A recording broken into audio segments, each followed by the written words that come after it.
Hey family, Ron Spears here with GrownManStyle.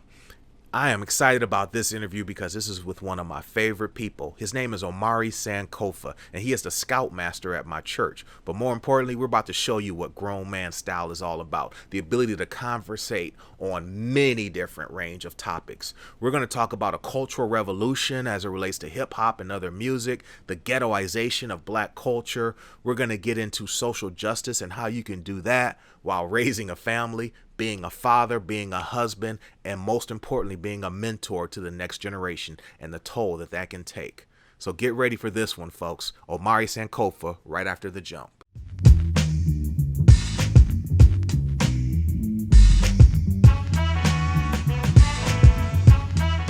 My name is Omari Sankofa, and I'm at Hartford Church. I'm the Scoutmaster. In terms of social justice, that is a more modern, I would say, term to use for what we were about. When I was involved, it wasn't really about social justice. It was about land and independence. We belonged to an offshoot of the Republic of New Africa. And the aim and the goals of the Republic of New Africa was to secure 5 states in the South so they have an independent Black country. And we were the New African Peoples Organization, and that was the organization I was involved in with Kwame Kenyatta. So it wasn't as much about what we would consider as social justice as it was about, real independence. I gave that all up, that dream of that independent landmass, after experiencing Hurricane Andrew and seeing what the government apparatus was when it was at work in terms of holding down a nation and making sure that people had what they needed to have in order to live and survive. I continued to be active, though. I was active with the Detroit Million Man March organization, did a lot of things with Malik Shabazz and around his social activism and protesting stores that sold basically rotten food to our people, showed drugs under the counter and all kinds of other things that were going on in those stores. We also were involved in a lot of protests against police violence. We did some organizing with young people who were involved in gang violence.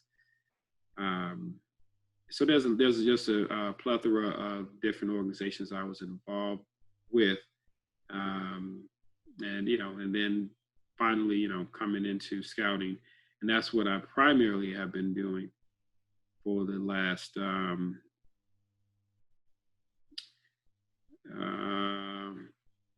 probably about the last 10 years, I would say, as my children became older and more focused on their activities. I took less time away from me to do some of those other things I was involved in. Building land, independence and land, to protesting police brutality, to scouting, to parenting. Were you able to do both, to be a parent and to be a activist? I was able to do both. I mean, I took the boys with me to programming. I've taken them to rallies. We've had, one on my arm and one on my hand. Mm-hmm. And things changed. There was just some of the transitions were natural. Some of those were decisions I made because I didn't feel that I was getting the production. I wasn't getting the result that I wanted. And so I moved on. And I still am a big brother to a couple boys from our high school. But I was like, okay, I'm a Scoutmaster. My wife was trying to remind me, you're a Scoutmaster. You got 2 boys. We got a daughter. You're a mentor. We were running a home business. We had a property management company. I was still working a full-time job, and I was still doing poetry. Mm-hmm. And that was so, when I think about all of that, it's like, man, Maybe that's why you're so tired now. Exactly. If you look at what's going on right now with with the world, not just with the whole COVID thing, but hey, you can't not ignore the pandemic and the impact that it's having on our community. The police brutality, the Tulsa being in the news recently, coming up on 100 years of what happened in Tulsa, the massacre. I've been I can't lie with you, Amari. I've been thinking lately on who really had the better plan. Martin or Malcolm. In other words, you see the picture behind me of the messenger, Elijah Muhammad and Martin Luther King, which a lot of people don't know about that meeting that they had. Yeah. Um, but it's been causing me to go back to sort of reread Elijah Muhammad's Theology of Time series from the 70s, and even some of the other books that I have, Fall of America, and Right. I understand that Elijah Muhammad came to Detroit in the night and started the Nation of Islam in the 1930s, and Tulsa happened in 1921. So Black people have had their own land and own businesses prior to his program, Right. but still, Elijah Muhammad was talking about exactly what you were fighting for: land and our own economics, and Martin Luther King was fighting for integration. Right. At this stage, are we at a point to say who was right or who had the better program? Yeah, and I think it would probably be a I won't say a fallacy to think of it that way. I think that we should to go back and say who had a better program is, for me, is not as productive as how do we implement what people have done in the past and make that practical and put that into work right now. And so, I've come to realize that number one is that we have been in America for the long run, and we will continue to be in America for the long run. And so, if we're going to, if that's a given, then we have to do two things. Number one, we have to do the type of activism that King was involved in to make sure that America lives up to its dreams and promises and delivers on the rights that it guarantees its Constitution. We have to do that. But we also have to do like the other immigrant nations that have come to America, is have their own area of economic independence, support of their schools, and free practice of their religion in their territory within America. And we've done that, and we've seen that the system has attacked us in many different ways. And so so those, like Black Wall Street, that was forcibly taken away. You had other areas that were taken away by eminent domain, putting in expressways, which is what happened in Detroit. You had other areas that were taken out by rebellion, by riot. And so you've had state action that have come against us. You've had non-state action, white supremacists, military organizations that have come against Black institutions and communities. But you've also had the internal pain that Black folks have experienced, that they've turned that pain out, and it resulted into riot and rebellion. It's not all those riots have turned into revolution, which would have overturned the old system and put in a new system in place that was better than the one before. So we've had riot and rebellion. We just haven't had revolution. Interesting. Yeah, I mean that's definitely a good point, and it's just something that we really, really need right now, is the ability to turn the chaos into something tangible. I just wrote an article recently about the three institutions that really need to be the forefront of the revolution. And that is, of course, the Black family, the Black church, and the HBCUs, the Black colleges and universities. You will not have anything, in my opinion, that's successful that does not, and I'm going to use these specific words, co-ops hip hop as a voice of a generation that's talking about a revolution.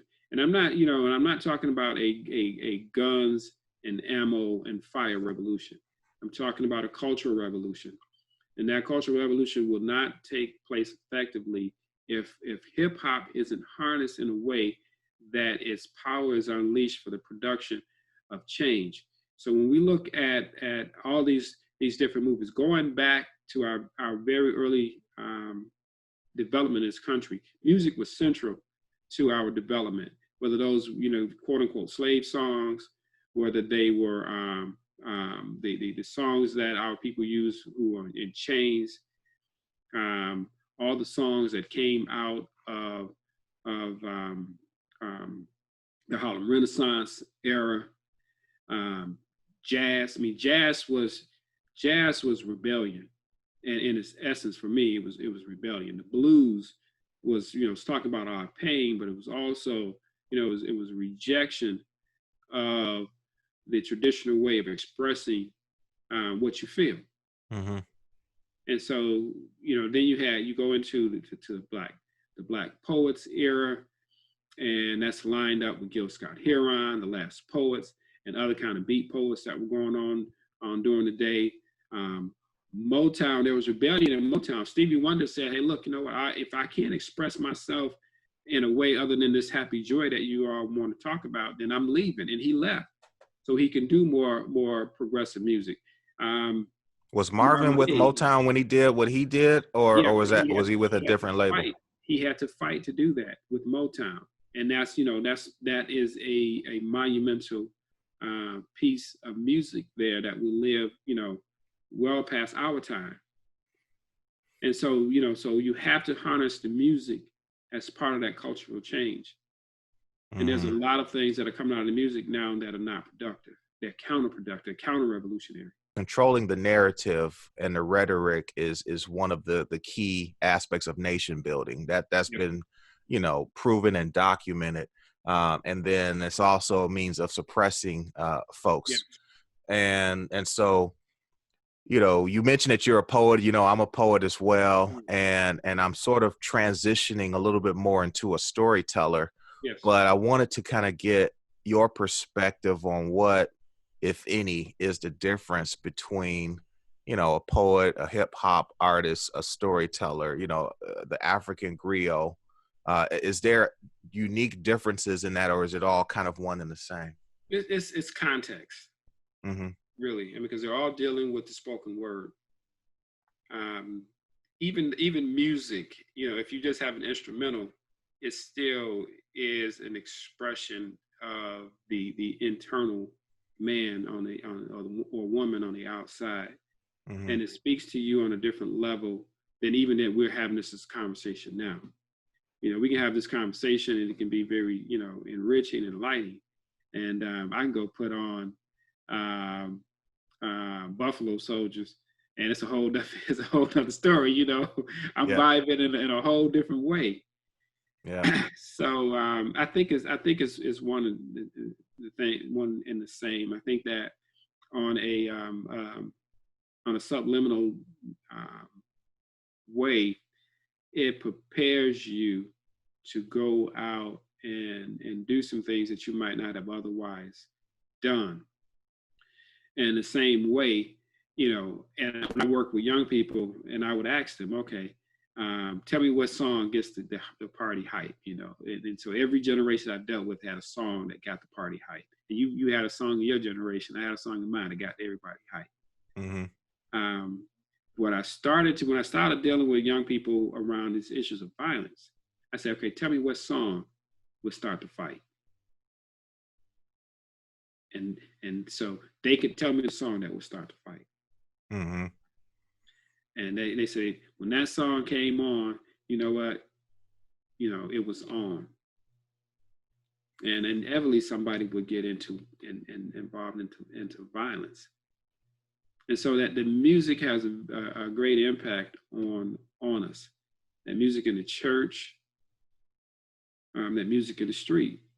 Mm-hmm. And so, the movement cannot successfully move forward if it doesn't co-opt the music for the purpose of revolution. And my experience at Morehouse was transformative in the perspective of this very important ingredient to what it is that we're talking about right now, and that is self-knowledge, knowledge of self.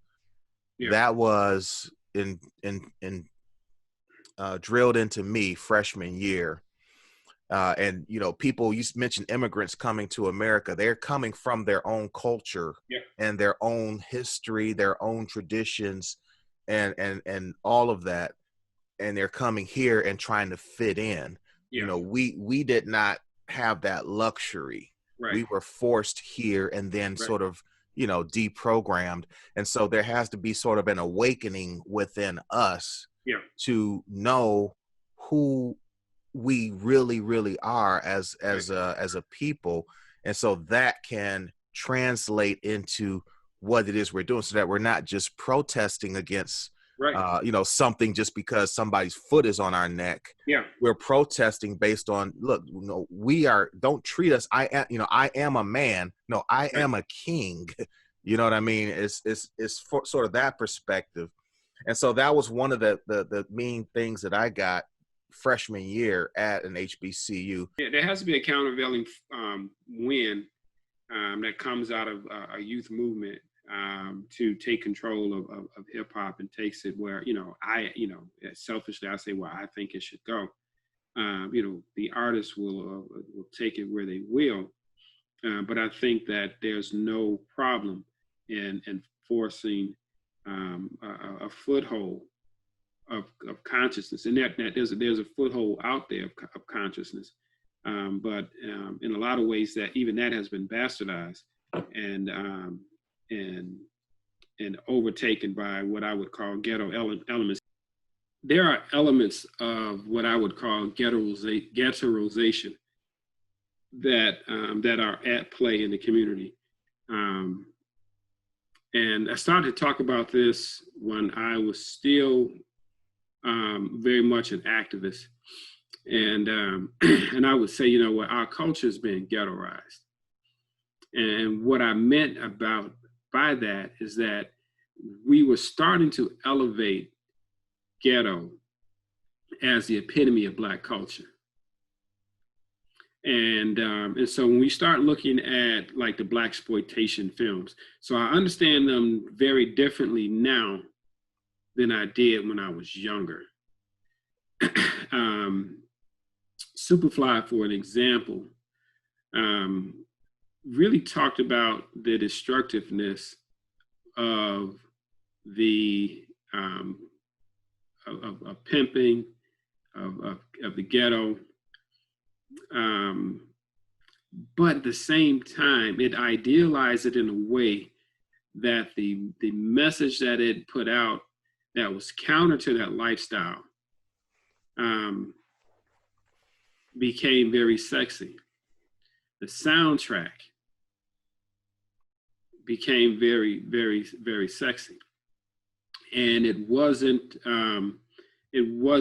Curtis Mayfield's intent to do so, but I mean, he put the N-word on an album that is now one of the iconic albums in our culture.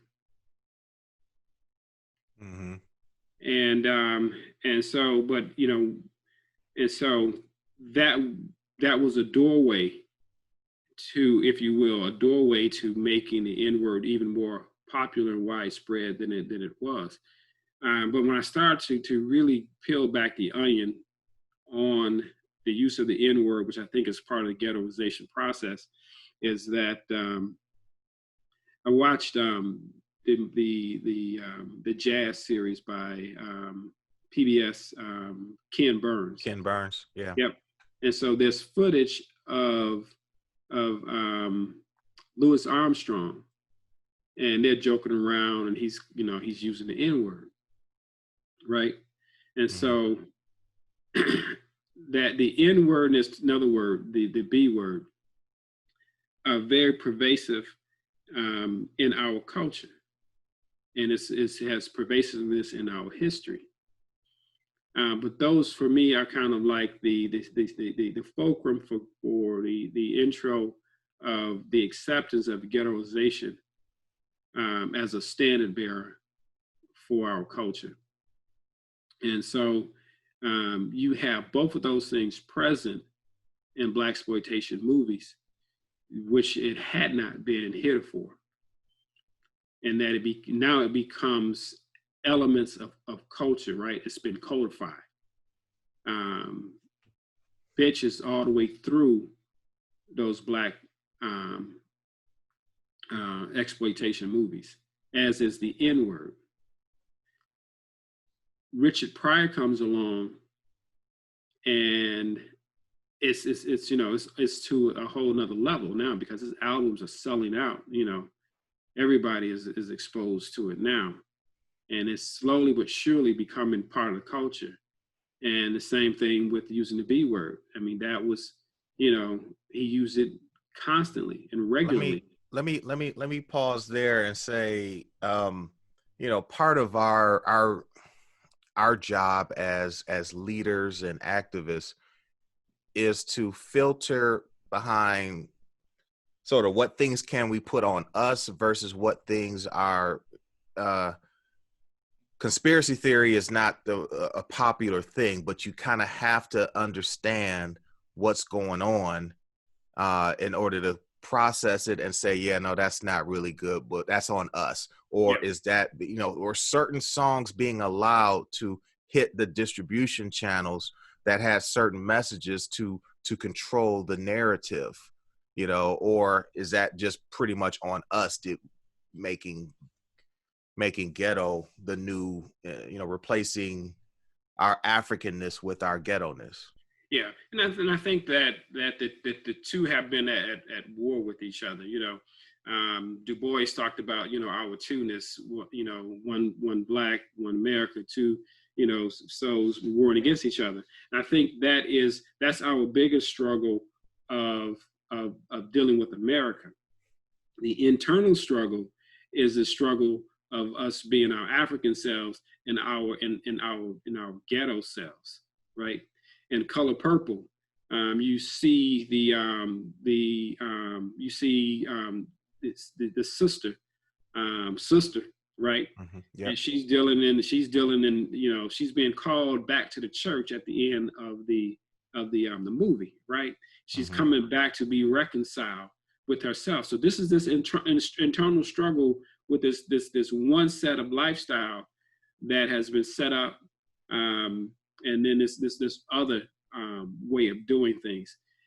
So you can have jazz, you can have those things without having ghetto elements, right? But we've epitomized the pimp. We have pimp memes that still resonate with people. So think about that. Pimp memes have resonate and mean things to our young people. You have young Black men who walk up to you and say, and I'm not sure what they're saying now, but what's up, pimp? Right? That was a thing. Yeah, and it's still a thing. It's still a thing. It's still a thing, unfortunately. I mean, but it's sort of like, the pimp was born on the plantation, right?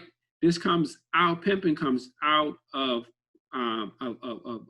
oppression, and that you get status, right? Because you got money, you got clothes, right? And that was one of the arguments that Priest had in Superfly with his brother, who was a revolutionary, was that he's like, don't you know that this means something? That a Black man with money, that with car, with wealth, and basically with some bitches, is important. Mm-hmm. And so, you know, that is some real analysis going on in that movie that people's like, they were just like, oh, right, you know, pass the popcorn. I'm enjoying this. Right. This Yeah. is And the analysis. Families like yours, right, are are still more rare than families like mine, mm-hmm. right? Your father went to college, so you've had um, some generational, right, ways of dealing with things and being and going to school and having a different relationship to the culture. My mother and father both had master's degrees. Yeah. So your mom and your mother and your father. What did your great grandparents do? No, I don't know about my great grandparents, but my grandfather was a janitor at Cody High School. Okay, I'm a graduate from Cody High School. Everybody remembers Mr. Spears from Cody back in the Okay. day, Okay. because he wasn't just a janitor. He was the one who broke up all the fights. He was the one that hollered at folks. He would stop people fighting on the street Yeah. and school them. You know, that's sort of the legacy of my grandfather. And a lot of people knew him, including Coleman Young. Yeah. And so I don't really know my grandparents. Mm-hmm. I met my grandmother, but she died before when I was very young. So I don't really know them. I don't know any of my grandfathers. Um, my dad's family. So I mean, it was you know, Yeah. I don't know a lot of my dad's family. Mm-hmm. I know a lot of my mother's family, and so the generation that's coming up a little after my generation, they're really doing better education wise. A lot of the folks did have access to work and jobs, which was good. Um, I know a family from Hartford that the the they're probably in their fourth generation of folks who've gone to college. Um, of the folks who I grew up with, I probably know more folks who went to jail than I didn't went to college. Yep. Yep. And so there's a still a very large segment of our community that hasn't gotten past that stage of life. And so you talk about HBCUs, those largely exist in the South.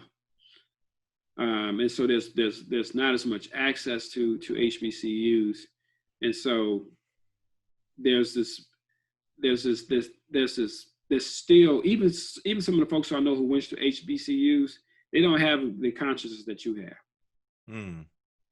You know, those folks they're very proud to be Black, but a lot of them still don't have the education about what that means.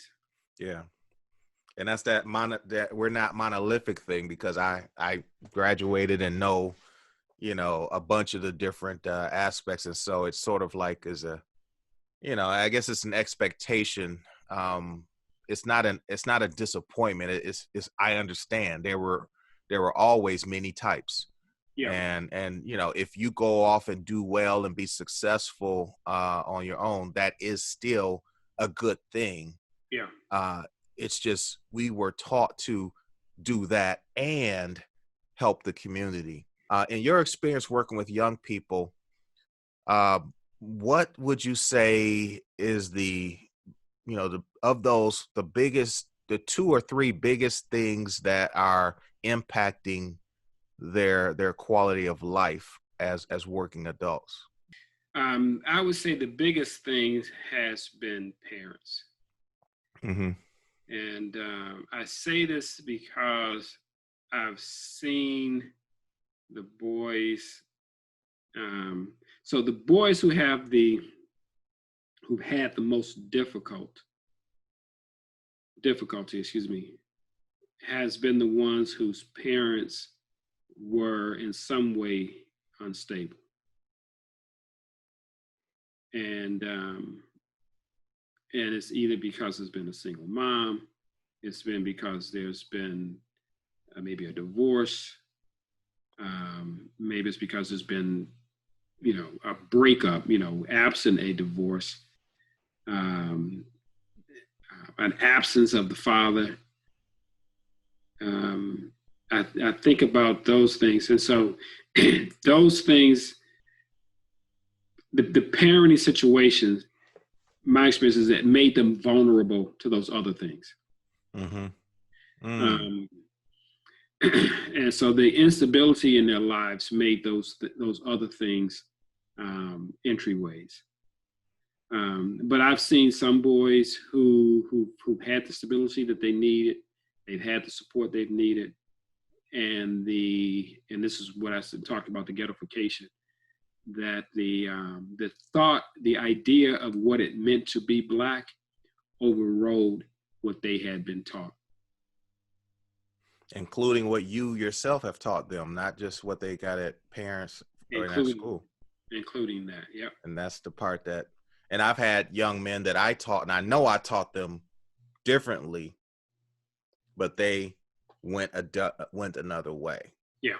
And we both have kids who've done very, very well in life, but we also look at those who kind of slipped away, and like you mentioned earlier, the prodigal son coming home, they've come back. Yeah. And I've hoped that you've had that experience as well, where you see that they went away, but they eventually will come back and always remember everything that we taught them. I know you wrote a play, The Prodigal Son. I understand that. That's part of storytelling. That's why I love you, my brother. But I hope you've had that happen. We have that. We have the same experience. Who we took him to Africa, and he went astray and came back, and he called me and we sat down and talked. And I mean, he knew full well he was wrong. Yeah. It was a wonderful conversation. He understands that he was not there for his little brother. Yeah. And that is contributing to, some of the issues that the little brother is having. Father incarcerated, brother incarcerated, foster care, just a whole plethora of things that he had to deal with. And I recognized that he was dealing with so much. And when it came to that teen years, man, those teen years are so critical.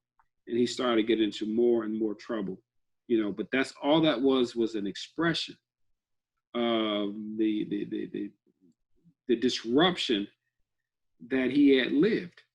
Mm-hmm.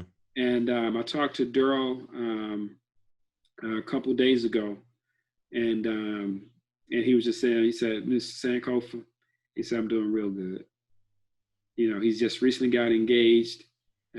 He's got 2 children. He said he's been working, and he said, I'm enjoying this. And I remember that conversation that we had, because I remember you had called me one morning and you were in distress, because it hurts us when one of the kids that we invested so much of our time in goes astray. Oh yeah. And I remember, telling you that plant the seeds, they're going to grow in a while. And that's where it encourages me that you see the comeback as well, the prodigal son coming back, because obviously you're dealing with some other things too, like suicide, and that you can't come back from that. I get that part. Yeah. But when you go astray, it warms our hearts that we see the kids, they did listen. Yeah. They did learn. They did process what we taught them. Yeah. You know, Yeah. and that's what makes me keep plugging, keep giving, keep doing, investing my time without thinking that I wasted my time and energy. It's and that was, you know, and for me that was the time that was put in me. Um, you know, I think about my swim coach, Mr. Brown. I think about Mr. Trent at Parks and Rec.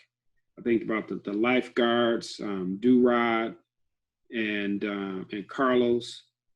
The time that they spent with us. There was this dude in the neighborhood, Karate Mike. Mm-hmm. You know, he started teaching the boys karate. Mm-hmm. Same thing with a guy named Danny. Was teaching us karate. So all of that combined with your own experience with your father, the trouble that you've had with your father, as well as the people who you just mentioned who influenced you, and then your wife's influence on you getting into scouting, and you becoming a father. All of that played a role as to what kind of father you were going to be, what kind of husband you were going to be. You know, can you kind of talk about that? Yeah, it played a role in the husband and the father that I became, mm-hmm. because I was in the act of becoming, mm-hmm. and I wasn't who I am now. When I still had a very, and I'll go back to ghetto perspective on how to do things. Mm-hmm. That's how I had learned. When my sons hadn't gotten into a fight by a certain age, I thought something was wrong with them. Mm-hmm. You know, I was like, they punks. You know, but right. because of my wife's experience in going into church and being raised by her grandmother, she never thought about it, right? She's like, there's no reason for them to fight. And so I didn't see that. I saw a problem where it didn't exist. And so a lot of us are still trapped in that way. We have an idea of what it means to be a Black man, what it means to be a Black father. And those ideas are so wrong. I know your wife. She's a revolutionary sister, intellectual, in terms of planning what she wants, what she thinks will be best for her family. Oh, yeah. And her kids. And so she chose you, you chose her. All that, brothers need to hear that type of message, the criteria and the qualities that you choose, the woman that you choose to marry, that you put a ring on. Right. And whether you do it knowingly that you made this great decision or not, talk to me about the criteria that you used to choose Cheryl. So my criteria came down to this, right? I would say that I was a handsome young man. Of course. Right. Yep. I was slim. I was a poet. Right. I was a good dresser. And I tell you what, if I ever got you on a dance floor as a young lady, hey, that was it. I've seen you at the daddy-daughter dance, brother. You got moves, man. And I was used to getting my way. Mm-hmm. And Cheryl would not let me have my way. Mm-hmm. She said, look, I don't need a man to make me miserable. She said, I can be unhappy by myself. Mm-hmm. And so, it's like, I don't have time, for no foolishness, basically. Mm-hmm. Until then, I was used to having my way, doing, what I wanted,